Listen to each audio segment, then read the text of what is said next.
I'm John Gill, and I'm an orthopedic surgeon, as Pete mentioned. And before I start on my comments, I just want to make a general observation, Pete. When this president took office and this new Congress was seated, they had an overwhelming majority in the Senate and the House. And they could have and probably should have passed this bill by June, May of last year.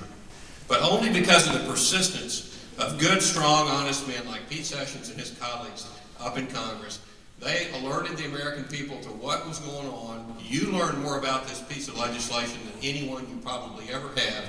And Pete, I want to thank you for keeping this thing on the burner for as long as you could.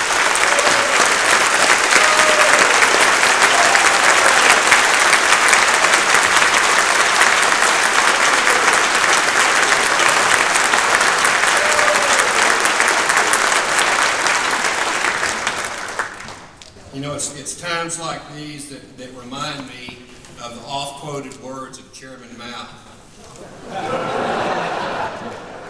It's always darkest before it's totally black.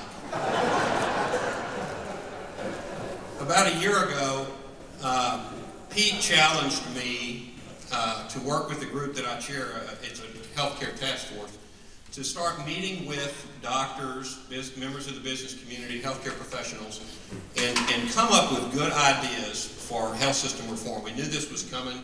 He challenged me to bring my group together to come up with some logical ideas on how we can improve our healthcare system, how we can insure more people, and then bring those ideas to him. But he had one requirement. He said, Dr. Gill, I want you to come get great ideas, but I want 90% agreement among your group. So I don't want fringe ideas. I want 90% agreement among your group before you bring me the ideas. And we did do that. And we brought those ideas to him. You saw a few of them mentioned in his slides, and a few others that I'm going to elaborate on. But he reached out to our community. We brought ideas. He brought them to Congress. And then they were completely shut out of the negotiations. We never had a chance to really share ideas. So one thing I want to leave you with is some words. Coverage does not equal access. Coverage does not equal access. So, in the brave new world of Obamacare, when you get your new card, your new Medicaid card or whatever, don't think that that's automatically going to get you access to a doctor, because it's probably not going to. Let's talk about the uninsured. Okay, part of this was how do we get the uninsured covered? And I would say that this whole process was not really health system reform. This was simply health system expansion. It didn't really do a whole lot of reform, because I don't see much in here at all that's going to control cost. And during the panel, we can certainly talk about that. But who are the uninsured? And I'm going to break it down into a couple of groups. And this goes back to some of the ideas that we presented to the congressman.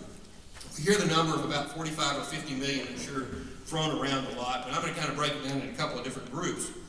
About 10 million of those that are uninsured are already eligible for S-CHIP or Medicaid. They just don't bother to sign up. Well, why? Because they can't see a doctor. I mean, they have just about as much access going and sitting in the emergency room at Parkland Hospital as they do signing up for Medicaid or S-CHIP, so they don't bother to sign up. So what could we do to help encourage those people to sign up? We could make Medicaid a desirable program that physicians wanted to participate in. One that worked in their offices, one that didn't have all of the red tape involved with it. So you could make that program more desirable. Maybe you'd have more physicians involved in it, and then you would have more people that actually wanted to take advantage of that benefit. So that's 10 million right there. There's about another 10 million or so that make over $75,000 a year. And they choose not to have insurance. Maybe they think they're bulletproof or healthy or just don't want to buy it. Maybe they see no tax advantage. Well, let's give them a reason. Maybe he talked about giving tax deferment like the big businesses get. The big companies get a tax deduction for the health insurance premiums, but not an individual. Maybe we could extend some benefits to individuals and encourage people to want to have insurance. Or maybe promote health savings accounts. That's the perfect thing for the young person getting out into the workforce, pretty healthy, feeling bulletproof. They can take a high deductible plan with a strong health savings account, build up some equity over the years, pre-tax, give people an incentive to want to buy insurance, give them a carrot instead of a stick. This bill is all about sticks and punishments. We should have been talking about carrots and incentives.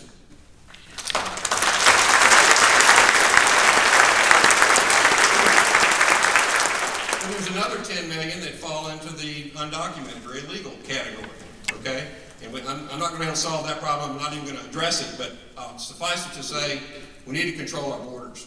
We got to stop this thing.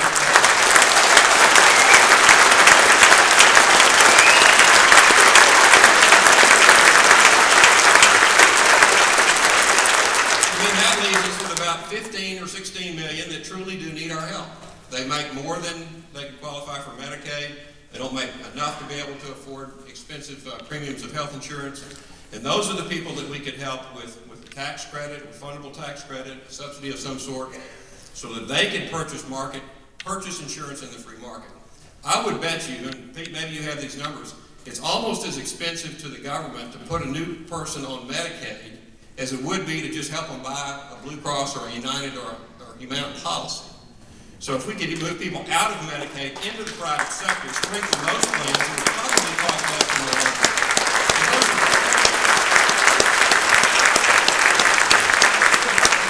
Those were some great ideas that we brought to Pete. Of course, none of them, were listened to. Pete mentioned the small business health plans, creating competition in the insurance marketplace.